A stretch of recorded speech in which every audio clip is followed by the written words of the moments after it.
함께 우리 마태복음 11장 28절 29절을 함께 공독합시다.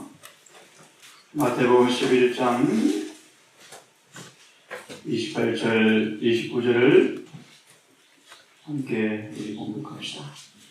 수고하고 무거운 짐진 자들아 다 내게로 오라. 내가 너희를 쉬게 하리라. 나는 마음이 온유하고 겸손하니 나의 멍에를 메고 내게 배우라. 그리하면 너희 마음이 쉼을 얻으리니 이는 내 멍에는 쉽고 내 짐은 가벼우니라.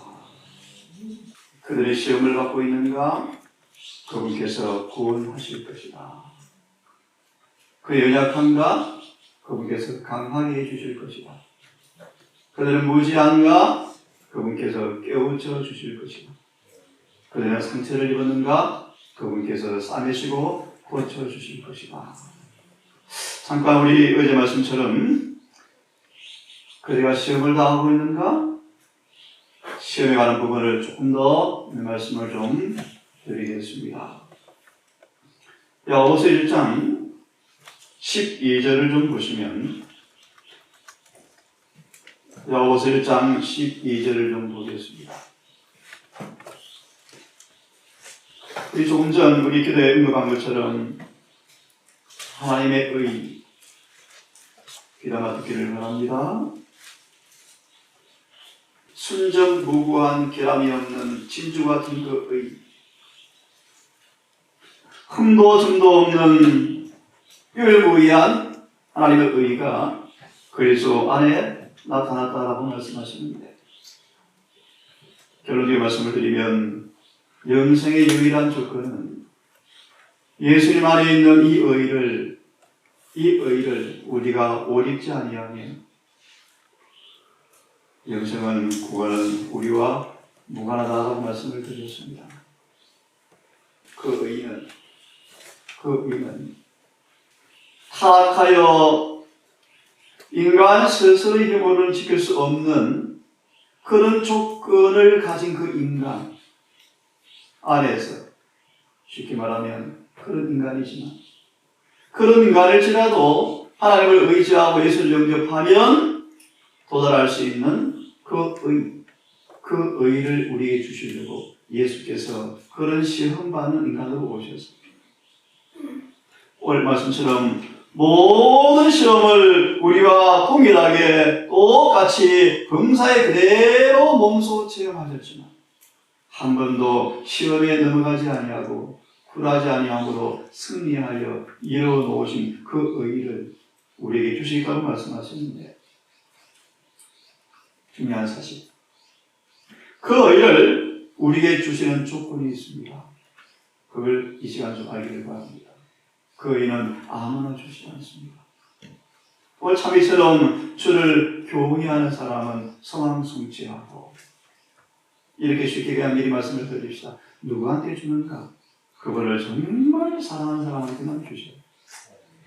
우리의 의지와 애정을, 우리의 모든 것을 정말 그분께 전적으로 양도하는 사람, 성경용어로 말하면 복종하는 사람, 순종하는 사람,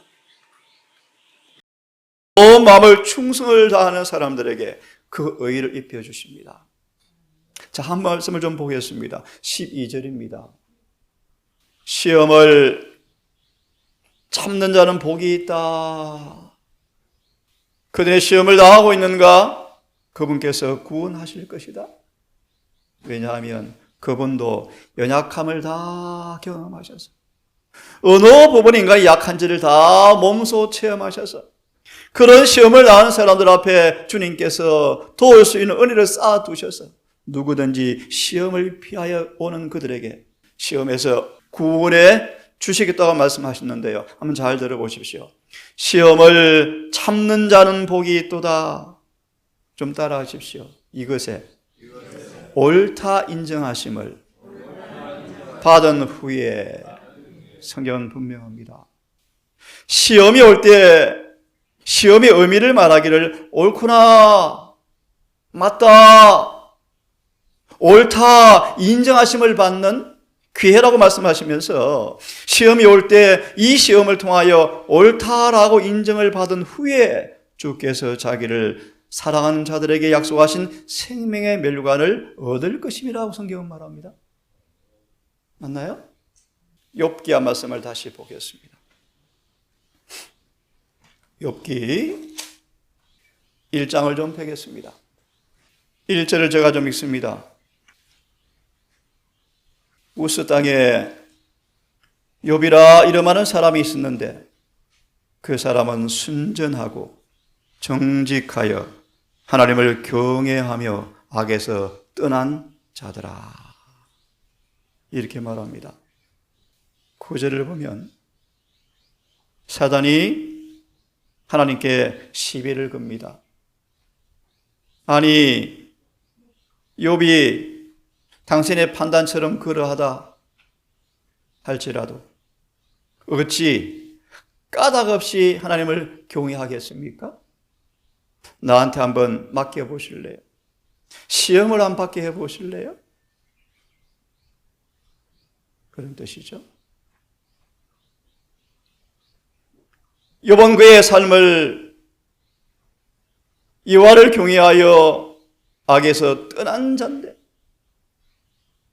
사단은 참소하기를 까닭 없이 그렇게 하겠습니까? 이유가 있었겠죠. 13절 이하의 말씀, 엄청난 시험이 오죠. 엄청난 시험이 오죠. 결론만 읽겠습니다. 22절. 이 모든 일에도 욥이 범죄하지 아니하고 다른 말로 시험에 넘어지지 아니하더라. 시험을 승리했더라. 욥이 모든 일에도 범죄하지 아니하고 하나님을 향하여 어리석게 원망하지 아니하니라. 요한일서 2장 1절을 보면서 이 말씀을 정리를 하고 오늘은 연약한가? 라는 말씀을 좀 드릴 텐데요. 요한일서 2장 1절을 제가 읽습니다. 나의 자녀들아, 내가 이것을 너에게 쓰는 것은 너희로 죄를 범치 않게 하려 함이라. 사단은 강제로 우리를 죄 짓게 할 수가 없다. 시험이라는 미끼를 통하여 우리의 마음을 놓고 할 때 우리의 마음이, 우리의 의지가 사단의 시험에 응하지 아니하면, 사단의 시험에 굴하지 아니하면 지옥의 권세라도 인간을 강제로 죄 짓게 할 수가 없다. 죄라는 그 일을 만들어내기 위해 사단은 먼저 인간에게 미끼를 던질 텐데, 시험을 줄 텐데, 그 시험을 조금 전 말씀처럼 옳다 인정을 받는 기회인데, 반면에 사단이 만약 옳은지 하나님께서 옳은지 보여주는 대쟁투의 쟁점을 보여주는 욥기를 보았는데, 결론적으로 성경 우리에게 말하기를 이렇게 주님께서 우리에게 소원하십니다. 나의 자녀들아, 내가 이거를 쓰는 것은 너희로 죄를 범치 않게 하려 함이라. 시험을 당하는가? 유혹을 받고 있는가? 내가 너를 구원하실 것이다.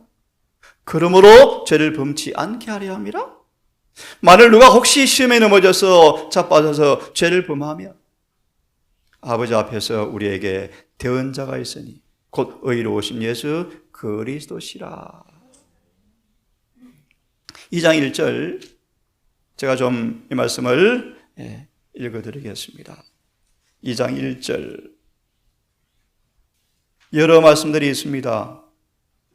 특별히 두 번째 말씀을 좀 함께 봅시다. 그리스도의 제사장의 능력. 두 번째 문단 보시면 예수의 피는 공효와 능력을 가지고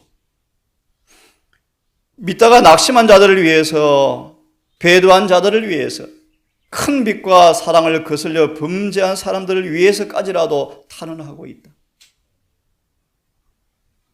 사단은 우리를 참소하기 위해서 우리의 오른편에 서 있고, 스가랴 3장 1절의 말씀, 여호수아는 더러운 옷을 입고 서 있는데 사단은 우편에 서 있더라. 있고 우리의 대언자 예수께서는 우리를 변호하기 위해서 하나님의 오른편에 서 있다. 사단이 우리를 참수하죠. 이 점에 넘어지고 죄를 지었는데 나한테 넘기시죠. 스가랴 3장처럼 계시록 12장 9절 10절처럼 나와 내 동료들, 천사들이 타락한 천사들을 하나님께서 하늘에서 내어 쫓으신 당신께서 왜 시험에 넘어지고 자빠지는 저들을 나한테 넘기지 않습니까? 라는 참소가 스가랴 3장에 있죠. 기억하세요, 여러분. 우리가 넘어질 때마다 참소거리가 늘어난답니다. 주님의 마음을 고통스럽게 마귀는 찌른데 이들도 범죄했으니 나와 함께 자리를 하게 해달라고 요청합니다. 참소합니다. 하지만 예수님은 자신에게 위탁된 소송의 변호에 결코 실패하는 일이 없으시다. 우리의 대언자, 중보자, 변호사, 대제사장 예수를 신뢰할 수가 있다. 왜냐하면 이는 그가 우리를 위해서 자신의 공로를 내세우기 때문이다. 우리가 시험에 넘어져서 죄를 범하여 율법 앞에 하나님 앞에 빚을 질 때마다 그 채무를 주님께서 갚아주기 위해서 그런 인간과 똑같은 시험과 유혹을 당하시면서 타락한 인간의 본성이 부담되어지는 모든 시험의 분량을 다 이기심으로 그런 모든 사람들이 범죄하는 그 부분에 용서를 구하며 그 죄의 빚을 갚아줄 채무를 다 갚아줄 능력을 갖고 계시기에 그분은 그런 자신의 공로를 아버지 앞에 내세우시면서 아버지들을 다시 용서해 주십시오 라고 대언하신다. 그런 뜻입니다. 큰 배도자 앞과 법정에서 그분의 드리는 기도를 들어보아라. 우리를 위해서 하시는 그분의 기도를 들어보아라. 이는 그분이 우리를 기억하고 계시기 때문이다. 스가랴 3장. 아버지들을 내 손바닥에 새겼습니다. 타다 남은 거슬린 금은 막대 같은 나무덩이를 꺼내오셔서 거의 완전히 멸망받기 직전에 그들을 꺼내오셔서 사단에게 이야기하죠. 이 불은 너가 질렀잖아. 너가 질렀잖아. 시커멓게 걸린 막대기 같은 나무를 바라보면서 범죄하고 타락하여 죄를 입혀놓은 수치를 입혀놓은 우리를 사단이 바라보면서 이 사람 모양 보실래요? 주님은 책망하죠. 이는 타다 남은 거슬린 나무가 아니냐? 너가 넘어뜨리잖아. 그가 회개하고 돌아올 때 내가 그를 위해서 대속제물로 나를 내어주었다 라고 책망하고 그들의 회개와 그들의 용서와 그들의 충성을 내보이면서 아버지 앞에 대언하십니다. 대언. 아버지, 이들을 위해서 다시 한번 기회를 주십시오. 대언하신다. 이런 그분이 우리를 기억하고 계시기 때문이다. 중심으로 저를 회개하고 뉘우쳐 예수를 영접하여 예수님과 하나가 된 사람들을 주님은 손바닥에 기록하셨다라고 손바닥에. 그 다음 말씀 보시면 예수님은 유혹이 많은 세상에 처해 보셨습니다. 그러므로 유혹이 많은 세상에 있는 교회를 저와 여러분들을 잊지 않으시고 시험과 고통 중에 있는 제자들을 보고 계신다. 어제 보았죠. 모서는 광풍이는 그 밤 주님께서 동정과 처근한 눈으로 제자들을 가만히 바라보셨다. 위기 일발의 순간 주님께서 바다 위를 걸어오시면서 내니 두려워 말라. 그 무서운 광풍이는 바다가 예수의 말 한마디에 잔잔해지자 혼비백산 사면초가의 사경을 헤맸던 그들이 너무 두려워 경외스러워서 압도당하는 경외심에 압도되어서 주님을 따라 이제 잔잔한 바다를 미끄러져 가는데 저는 그렇게 말합니다. 그들은 소마의 항구의 육지에 당도하였다. 우리 인생 앞에 어떤 많은 경랑의 파도가 있다 할지라도 주님께서 계시면요, 잠잠해집니까? 계속 읽어보겠습니다. 시험과 고통 중에 있는 그들을 바라보고 계시면서 그들을 위하여 기도하신다. 기가 막힌 말씀이죠. 위하여 기도하신다. 그분은 핍박이 많은 세상에 처한 그분의 백성들을 바라보신다. 저주로 말미암아 시들어지고 망쳐진 모든 것을 보신다. 그리고 모든 사랑과 동정을 필요로 하는구나 라고 느끼시고, 우리 앞서 가신 예수께서 우리를 위해서 휘장 안에 들어가셔서 진리와 사랑의 황금 사슬로 그와 백성들을 함께 자신과 묶으시고 가장 애틋한 동정심으로 아버지 앞에 중보해 주신다. 미리 말할까요, 여러분? 이 중보가 곧 끝나가고 있거든요. 이 중보가 끝나가는 징후 가운데 하나가 타락한 바벨론 교회가 급속도로 타락한대요. 좀 어려운 얘기죠.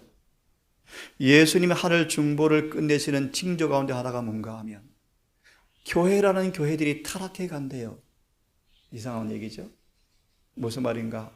오랫동안 빛과 진리를 주었지만 배도하는 교회 성령이 점차 거두어지더라. 좀 더 쉽게 말할까요? 수 없는 기회와 수많은 은혜를 줌에도 불구하고 은혜를 더럽히고 짓밟는 그들에게서 예수께서 이제 더 이상 아버지 앞에 기도해 줄 체면이 안 선대요. 그런 의미가 있습니다. 마태복음 21장 예수께서 헌업교 대성 통곡하시면서 예루살렘아 예루살렘아 암탉이 자기 새끼를 품 안에 모은 적이 몇 번이냐. 너희가 선지자들을 죽이고 대언자들을 죽이고 하나님의 아들이 오셨는데 나도 너희도 죽이려 하니 이제 더 이상 너희를 보호할 수가 없구나 라고 대성통곡하셨죠. 자, 마저 읽고 그 다음 소재로 넘어가겠습니다. 그분은 가장 비천하고 가장 많은 압제와 고통 중에 있는 사람들을 위해서 중보하고 계십니다. 가장 시련을 많이 당하고 가장 유혹을 많이 받는 자들을 위해서 중보하고 계신다. 아멘. 그러면 여러분, 아무도 나는 시험이 너무 커서요 넘어졌습니다 라고 말할 필요가 없이 그분은 시험 당할 때마다 우리를 구원해 주시겠다고 우리를 초청한다는 사실을 잊지 마십시오. 그는 손을 높이 드시고 내가 나의 손바닥에 그들을 새겼나이다 라고 호소하신다. 대제사장이 가슴에 12흉배를 달고 12지파 이름을 새기고 가신 것처럼 우리 이름을 손바닥에, 아버지여 이들 이름이 내 손바닥에 있습니다. 그런 자는 복되겠죠? 하나님은 그의 아들의 호소를 사랑으로 들으시고 응답하신다. 그러므로 여러분, 시험을 당합니까? 어제 다 보았습니다. 히스기야, 하나님께서 그를 시험하셨더라. 그 속에 악한 것이 무엇이 있는가 시험하셨더라. 그를 사랑하는 자들을 죄 있는 채로 구원할 수 없어서 시험이라는 수단을 통하여 평소 알지 못했던 죄를 드러나게 하셔서 아, 나 병원이 필요하구나, 의사가 필요하구나, 아니 이 병 때문에 죽겠구나 라고 깨닫게 하고 아직 병원이 열리는 동안에, 아직 주님께서 하늘에서 중보하는 동안에 빨리 중보자 의사에게 오셔서 낫게 해주려고 그를 시험하셨구나 라는 사실을 어제 보았죠. 자, 이 아침 남은 시간 그들은 연약한가? 힘을 주실 것이다. 여호수아 6장을 먼저 봅시다. 여호수아 6장 폈으면 두 구절만 읽겠습니다. 16절을 좀 보면요, 우리 잘 아시는 사건인데요, 일곱째 날 제사장들이 나팔을 불매 여호수아가 백성에게 이르되 외치라, 여호와께서 너에게 이 성을 주셨느니라. 이에 백성을 외치고 20절 제사장들은 나팔을 불매 백성이 나팔 소리를 듣고 동시에 크게 소리질러 외치니 성벽이 무너져 내린지라 백성이 각기 앞으로 나아가 성에 들어가서 그 성을 취했더라. 이 말씀을 히브리서는 말하기를 그들이 연약한 중에 강하게 되었더라. 이 말씀을 좀 보시기를 바랍니다. 연약한 자들에게 잘 들어보세요. 초능력을 보게 될 것이다. 메뚜기 같았던 히브리 사람들이 하늘 고에 닿을 만큼 높은 성벽과 키가 장대같이 큰 거인들 앞에, 전쟁에 능수능란한 그 거인 앞에 한 번도 전쟁도 해보지 않은 유대인들, 히브리 사람들이 아무런 인간의 영에 들을 만한 무기도 없이 명령에 따라, 한마디로 말합니다, 명령에 따라 순종했더니만 그분께서 성을 무너뜨려 주셨더라. 보세요. 우리 주님께서는 이 마지막 시대에 살고 있는 당신의 백성들의 투정을 알고 계십니다. 계시록 13장, 다니엘 12장 1절, 엄청난 투정이 앞으로 올 텐데, 다니엘 11장 42절 3절의 말씀, 짐승이 애굽의 금과 은과 보화를 다 거머쥐더라. 또 이런 말씀까지 공부해 보셨죠? 사단은 수많은 무기를 가지고 있는데 사람들의 모든 생계를 틀어지기 위해서 식물의 종자까지 좌지우지하고 있다. 아시죠? 앞으로 마지막 주님 재림 직전에 살 교회가 당할 경험을 성경이 묘사하기를 예레미야 30장, 남자가 해산하는 고통으로 묘사하죠. 무슨 말이에요? 전무후무한, 한 번도 인간 역사에 경험하지 못한 환난이 앞으로 온다는 것입니다. 그 투쟁이 주님께서는 뭐요? 알고 계신다. 앞으로 저와 여러분들이 하늘에 가기 앞서서 마지막 투쟁을 경험할 텐데 주님은 그 투쟁을 이미 알고 계신데, 들어보십시오. 그 투쟁은 이 큰 구원을 등한히 하고 거절한 악한 사람들과 연합한 사단의 대리자들과의 투쟁인데, 매우 솔직하고 허심탄회하게 능하신 하늘 군대 사령관이신 우리 구주께서 그들이 겪게 될 무슨 투쟁을 숨기지 않으신다. 누가 21장. 그죠? 그분은 그 위험들이 무엇인가를 다 알려주시고 그 싸움의 계획들과 해야 될 어렵고도 모험적인 일들을 미리 다 공개해 주시면서, 잘 들으십시오, 그 투쟁에 들어가기 전 거기에 들게 될 비용을 한번 계산해 보라고 요청하신다. 무슨 뜻입니까, 여러분? 예를 들까요? 아침에 1km를 뛰어야 되는데 너 무슨 준비 필요하지? 미리 준비되기를 원한다, 그런 뜻입니다. 집을 지하는데 10억짜리 집을 짓는데 너 얼마 있니? 짓다 말래? 비호섬 탈래? 실질적인 말씀을 드리죠. 이 한날도 우리가 대전투의 전장터에서 또 하나를 살아야 할 텐데, 마귀는 또 시험을 걸어올 텐데, 너 아침에 비용을 계산해 보았니? 아침에 나한테 뭐 하라?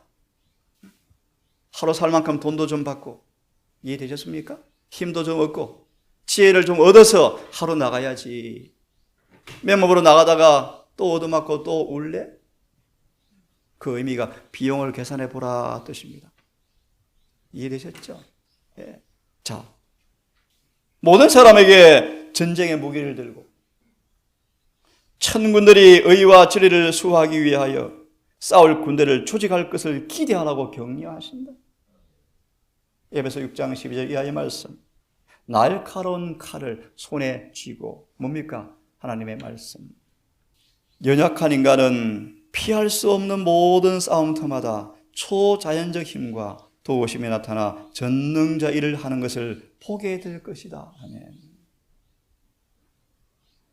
믿음으로 참고 하나님을 온전히 신뢰하는 사람들은 승리하게 될 것이다. 대단한 악의 연합 세력이 그들을 대항하여 진치고 있을지라도 그분께서는 명령하시기를 강하고 담대하여 용기를 내어 싸우라고 명령하신다. 계시록 6장 1절 첫째 일을 때문에 말 탄자가 흰말을 타고 있는데 손에 멸관을 들고 머리에는 멸관을 쓰고 있더라. 이한 활을 가지고 그가 나가서 이기게 하려 합니다. 간단히 말하면 우리 주님을 모신 사람들은 전쟁에서 뭐 한다는 것입니까? 이긴다. 마저 읽고 끝내겠습니다. 하늘군 사령관 우리 예수님께서 하늘의 군대를 끌고 계시기 때문이다. 여리고 성을 취할 때 이스라엘 군대 중 한 사람도 그 성벽을 허물어 버린 공적을 자랑할 수가 없었다. 군대와 주제께서 그 싸움의 가장 단순한 작전을 수립하신 것은 그냥 7번 돌아라. 한 바퀴 마치 7번 돌아라. 그리고 외치라. 이런 단순한 작전을 수행한 것은 오직 주님만이 영광을 받으시고 사람이 높임을 받지 못하게 하려 합니다. 하나님께서 우리 모두에게 능력 주실 것을 약속하셨다. 말하자면 이 약속은 믿으시니 너희 모든 자녀와 먼 곳 얼마든지 부르는 모든 자들에게 이 능력을 주시겠다고 말씀하셨다. 지금 여기까지 하겠습니다. 우리 연약합니까? 문제가 안 되어집니다. 주님께서 함께 하실 것이기 때문입니다. 우리를 초청하십니다. 그들 연약한가? 그들을 강하게 해주실 것이다. 그래서 갈라디아 6장 14절의 주석의 말씀, 우리를 정복자 이상의 존재가 되게 해서 구원 얻게 하실 것이다. 오늘 여러분, 우리의 시험과 우리 연약함이 있다 할지라도 우리 주님을 의지하고 그분의 중보의 기도를 마음으로 들으셔서 그분과 연합하셔서 오늘도 전능한 능력이 우리의 삶을 통해 드러나는 복음의 현장으로 하나님께 영광 돌리기를 간절히 바라겠습니다. 아버지, 모든 세상의 잡다한 소리가 침묵하고 새소리, 낮이가 물소리와 바람소리, 어쩌면 요한처럼 천연계속에 말씀하시는 주님의 음성, 아니 더 강력한 주님의 음성인 성경을 통하여 이 아침 주의 음성을 들었습니다. 시험받고 있는가? 두려워 말라고 말씀하시면서 내가 너를 구원하시겠다고 약속하셨습니다. 우리 아무리 연약할지라도 핑계, 변명이 될 수 없는 까닭은 연약한 가운데 하나님께서 강하게 하실 은혜가 있음을 말씀하셨기에 감사합니다. 오늘 한날 아버지, 우리 아무리 시험이 온다 할지라도 아무리 연약하다 할지라도 자신을 보고 한탄하지 말며 하늘 도성, 하늘 보좌를 바라보며 오늘도 우리를 위해 중보하시는 주님의 은혜의 공덕을 통하여 오늘도 정복자 이상의 존재가 되어서 죄가 고쳐지고 시험을 극복하고 연약한 부분이 강하게 되어진 은혜를 통하여 아버지께 영광 돌리는 하루가 될 수 있도록 인도해 주시옵소서. 우리 모두를 기억하시고 한날 우리의 노동터에서, 일터에서, 또 사업장에서, 직장에서 나아갈 때 만군의 여호와 우리 주님을 오늘도 의지함으로 주 앞에 영광과 찬송을 돌리고 은혜와 진리가 충만한 하루가 되게 하셨다가 한날 마무리 제단을 주 앞에 헌신할 수 있도록 도우시기를 사랑 많으신 예수님 이름으로 기도드립니다.